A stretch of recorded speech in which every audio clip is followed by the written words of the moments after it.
Hello! In this video, we're going to go further into Klaro's core value proposition, which is to support teams in the organization of work. In particular, Klaro helps when things start getting complicated and the whole team just following a simple Kanban isn't enough. We're continuing with the same example as before. In the break between videos, I did some work to create cards for the entire list of the 120 titles of the Penguin Great Ideas book series.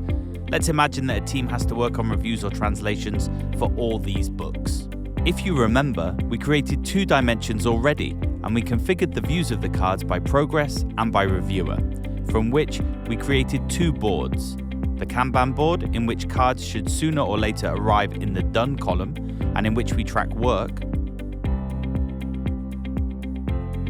and the team load board, where we can see the same cards by reviewer and in which we can make decisions about who will read and review which book. A team can't usually work on 120 tasks at once, so decisions need to be made not only about who will work on which cards, but also about how to organize the entire job of working on 120 cards.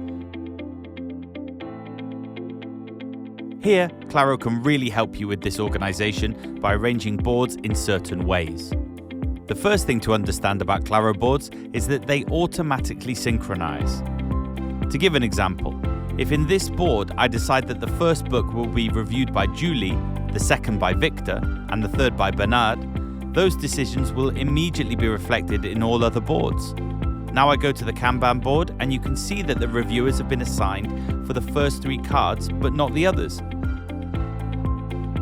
And if we look at the All Cards board, you can see that the information in the reviewer column has been updated. The way that boards automatically synchronize is very important, as it helps when it comes to making choices. For example, one choice in the way things are organized here would be to consider that the team is going to start by focusing only on the first series of books.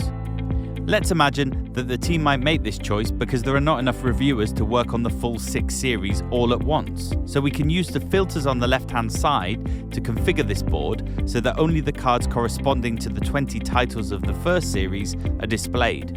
We save the board to update this configuration. Now the board no longer displays 120 cards, it displays 20 cards. And we can now move them around to assign them where required. Switching to the Kanban board, we retain that same assignee information, and we can of course do the same filtering to show only the first series. But we're going to go a step further and filter to show only cards that have been assigned reviewers. We select the list of reviewers here. Now we can see that with our decision to focus on the first series, and also with the way that we've assigned some of the work, we have used Klaro to create a board that shows only work that is currently underway and not the full amount of work that has to be done to complete the entire project.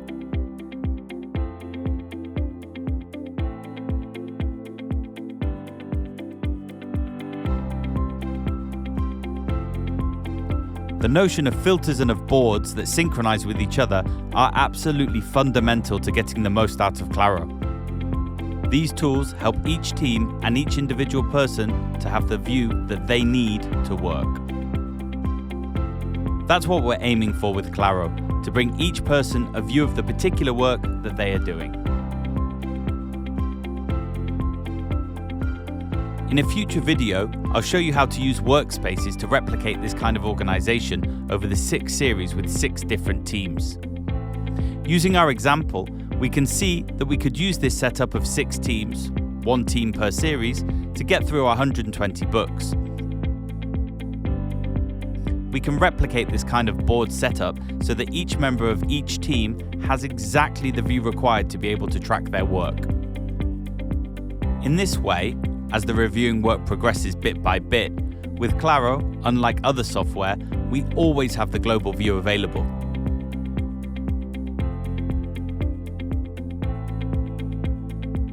We can see here the decisions made so far regarding workload and the current progress of work for the first series, while further down here we can see that nothing has happened yet for the other series.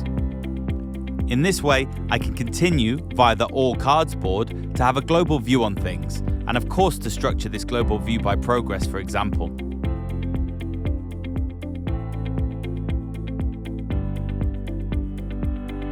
I can choose to display particular information per card, such as reviewer and series.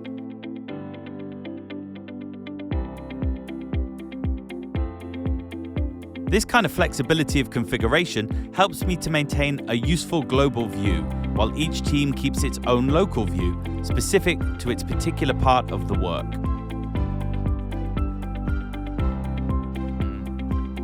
The last thing to consider is that you can use filters to go as far as you like, and we could imagine creating individual boards for each person working in a team. Here, we're creating and saving a board specifically for Julie. Julie can add this little house icon to indicate that it is her board. And she can now use this board to focus on the progress of her work as part of the wider work being undertaken by her team. Thanks to the magic of Klaro boards, a team can organize its work so that each member has a local view relevant to their tasks, while the type of global view that is often necessary in a more complex project is also maintained.